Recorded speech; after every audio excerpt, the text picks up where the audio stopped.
Hello dear students, in this particular lecture we will be studying the self-inductance of a toroidal coil having rectangular cross section.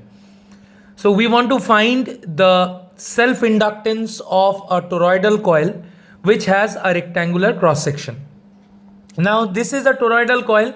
From the center the inner radius is small a, outer radius is small b, and the rectangular cross section has a height of small h, as we can see. These are the geometric specifications given in the diagram. Now suppose there are capital N number of turns wrapping around the toroid. So in order to solve this particular problem, so at first we can apply Ampere's circuital law. So by Ampere's circuital law, what we can write? By using Ampere's circuital law, we can say that line integral B dot dl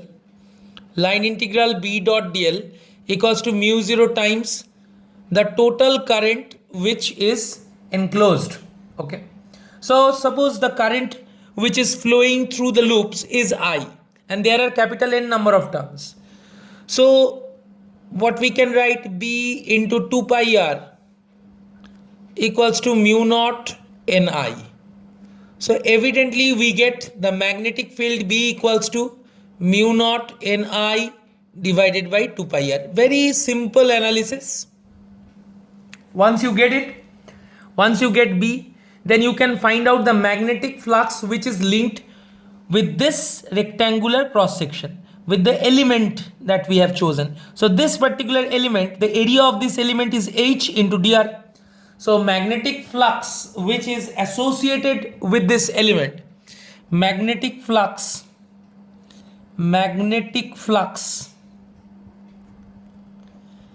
linked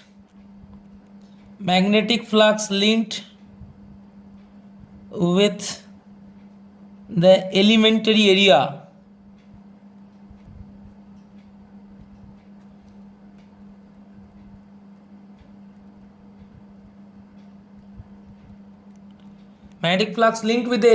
cross section, what can be said? It is d phi equals to n b dA. Say dA is the area.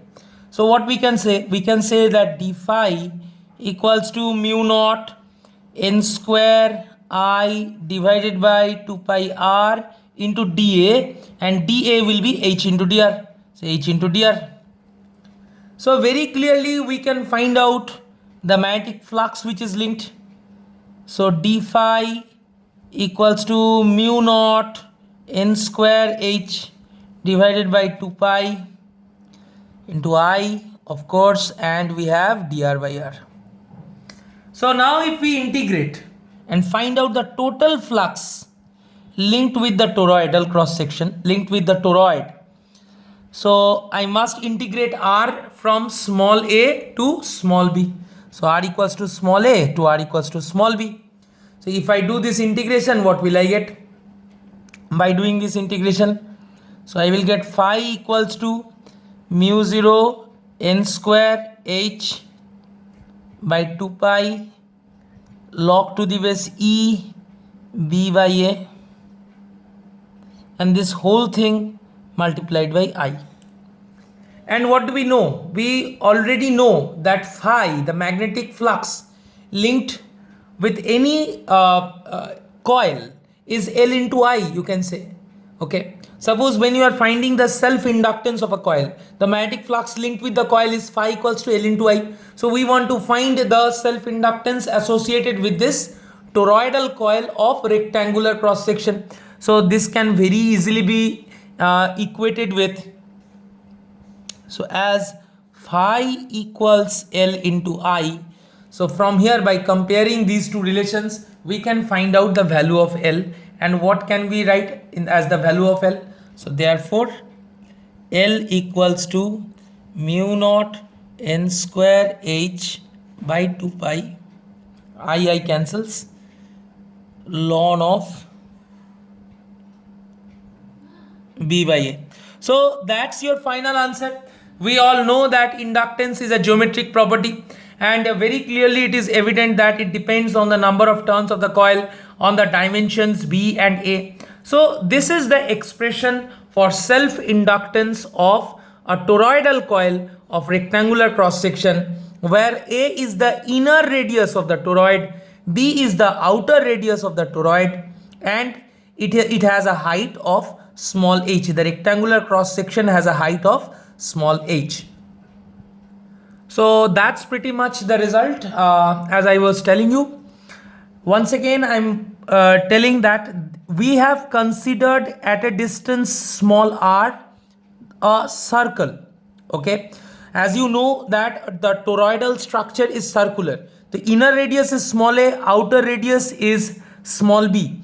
So we are considering a concentric circle of radius small r, and at a distance small r we have chosen a thickness dr of this cross section whose height is small h. Okay, now at first our target was to find out the magnetic field at this particular point. So this is the magnetic field. Then the next step was to find out the magnetic flux which is linked with this cross section for n number of turns. If you had done it for one turn, then later on you have to multiply it with n. So for n number of turns, the magnetic flux linked with this cross section, h into dr, that is nb into dA. Now if we consider the entire cross section, then I must integrate the variable r from r equals to a to r equals to b, which we have exactly done here. So integration dr by r, that will give you natural log of r, and the upper limit is b and a, so log to the base b by a multiplied by I. And we know that phi is equals to L into I, and from there we got the effective value of self-inductance, which is mu naught square n squared h by 2 pi log to the base b by a. And again, self-inductance, mutual inductance, these are all geometric properties and they are associated with the dimensions. Okay, so as you can see, capital L depends on B, A, capital N, so it depends on number of turns, the dimension of this toroidal coil. So that is something which needs to be observed while dealing with such problems. So this, you may follow this approach where you find magnetic field, you find flux, and then using the relation phi equal to L into I, you find the self-inductance of that particular system. Thank you very much. I hope this problem was useful to you. We will see you again with the next problem, which will be, of course, of some significant interest to you and which will help you clear certain important concepts of physics. Thank you.